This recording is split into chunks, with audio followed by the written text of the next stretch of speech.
छत्तीसगढ़ के स्वास्थ्य मंत्री ने साफ साफ कहा कि भाई ना तो ये आईसीएमआर के कॉलम में था, ना हमने एडिशनल डाटा जमा किया। अब मुझे आप बताइए, गलती किसकी है, राज्य की या केंद्र की?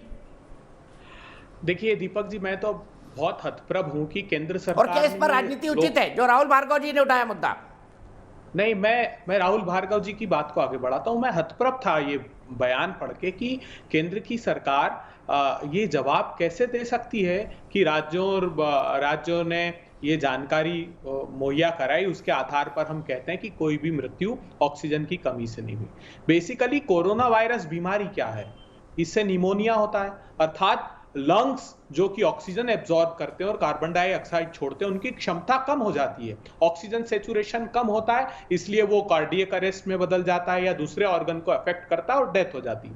तो प्राइमा फेसी हेल्थ मिनिस्ट्री किसी भी राज्य सरकार की ये बता ही नहीं सकती, क्योंकि वो तो हुई डेथ ऑक्सीजन की कमी से। जितनी डेथ हुई है वो इसी कारण हुई है कि उनके लंग्स अफेक्टेड थे। तो ये एडमिनिस्ट्रेटिव विषय है जिस पर राज्य, तो फिर इस पर इसको मुद्दा क्यों बनाया गया? आप इतनी अच्छी तरीके से समझा रहे हैं, पर ट्वीट क्यों हो रहे हैं कांग्रेस पार्टी की तरफ से? बताइए सुनिए ना, क्यों राजनीति हो रही है लाशों पर? फिर बिल्कुल इस पे आपने इतने अच्छे से मुद्दा समझा दिया अभय दुबे जी। देखिए, इसकी समालोचना जरूर होनी चाहिए, हर प्रतिपक्षी राजनेता को करना चाहिए।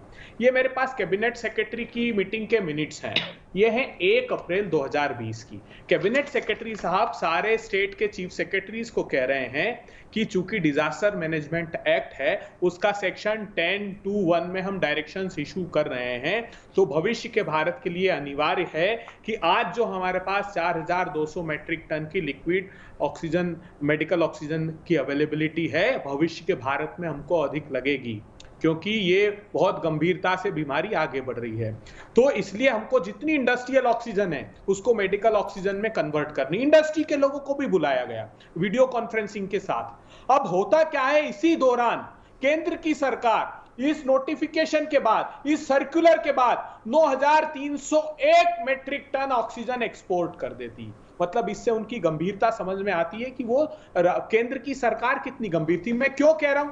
क्योंकि कैबिनेट सेक्रेटरी साहब ने, चलिए मैंने माना केंद्र ने गलती की, मैं तो मान रहा हूं, पर क्या इस मुद्दे पर राजनीति होनी चाहिए? नहीं, क्या मौकों पर राजनीति होनी चाहिए?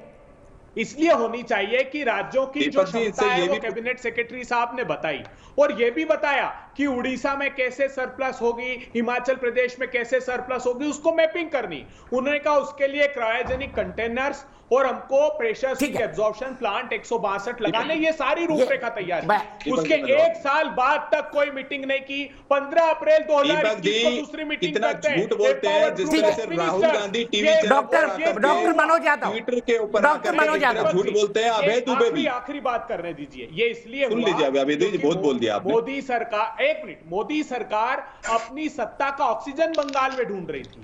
वो अगर नहीं वहां ऑक्सीजन ढूंढ रही होती सत्ता दीपक जी, तो ये अब अभय जी शांत हो जाइए। अभय जी शांत हो जाइए, सुन लीजिए।